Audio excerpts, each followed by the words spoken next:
দেশের আকাশে দেখা গেছে পবিত্র মাহে রমজান মাসের চাঁদ। 19 ফেব্রুয়ারি বৃহস্পতিবার থেকে শুরু হচ্ছে রোজা, কিন্তু রোজায় স্কুল খোলা থাকবে নাকি বন্ধ থাকবে, এই প্রশ্নে আদালতের নির্দেশ আর পাল্টা নির্দেশে তৈরি হয় বিভ্রান্তি। শেষ পর্যন্ত সেই বিভ্রান্তির অবসান ঘটালো শিক্ষা মন্ত্রণালয়, দিয়েছেন ছুটি সংক্রান্ত সর্বশেষ নির্দেশনা। একদিকে রমজান মাসে শিক্ষার্থীদের নিয়মিত ক্লাস করা নিয়ে ভোগান্তির শঙ্কা, অন্যদিকে আদালতের একের পর এক আদেশ। এই দুই বাস্তবতার মুখে প্রাথমিক ও মাধ্যমিক স্কুল বন্ধ রাখা নিয়ে শুরু হয় আইনি প্রক্রিয়া। ফলে কয়েকদিন ধরে শিক্ষা প্রতিষ্ঠানের ছুটি ঘিরে তৈরি হয় নাটকীয়তা ও চরম অনিশ্চয়তা। এই অনিশ্চয়তার মধ্যেই প্রথম বড় সিদ্ধান্ত আসে নতুন সরকারের পক্ষ থেকে। রোজার মাস জুড়ে সরকারি ও বেসরকারি প্রাথমিক এবং মাধ্যমিক বিদ্যালয় বন্ধ রাখার চূড়ান্ত সিদ্ধান্ত জানানো হয়। বুধবার সন্ধ্যায় শিক্ষা মন্ত্রণালয় এবং প্রাথমিক ও গণশিক্ষা মন্ত্রণালয় আলাদাভাবে এই সিদ্ধান্ত ঘোষণা করে।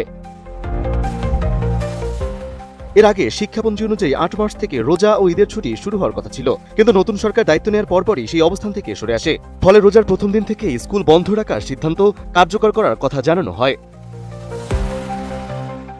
এই সিদ্ধান্তের পেছনে একটি গুরুত্বপূর্ণ প্রেক্ষাপট ছিল, কারণ তার আগেই কলেজ ও মাদ্রাসা রোজার শুরু থেকেই বন্ধ রাখার ঘোষণা দেওয়া হয়েছিল।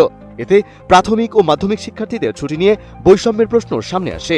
সেই বৈষম্য নিরসনের প্রয়োজনেই ছুটির তালিকা নতুন করে সংশোধনের উদ্যোগ নেওয়া হয়।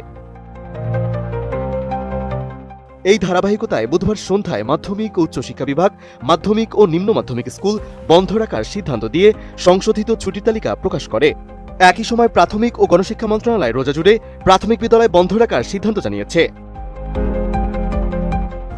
এরপর সিদ্ধান্তের আনুষ্ঠানিক ব্যাখ্যা আসে প্রাথমিক ও গণশিক্ষা মন্ত্রণালয়ের পক্ষ থেকে। অতিরিক্ত সচিব শাহানা শারমিন জানান, সংশোধিত ছুটির তালিকা মন্ত্রণালয়ের ওয়েবসাইটে প্রকাশ করা হবে। সেই অনুযায়ী পরদিন বৃহস্পতিবার থেকে প্রাথমিক বিদ্যালয়গুলো আনুষ্ঠানিকভাবে বন্ধ ঘোষণা করা হয়।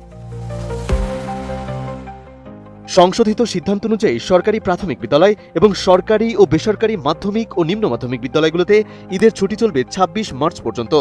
এই ছুটির পর শুক্র ও শনিবারে সাপ্তাহিক ছুটি শেষে 29 মার্চ থেকে পুনরায় ক্লাস শুরু হবে।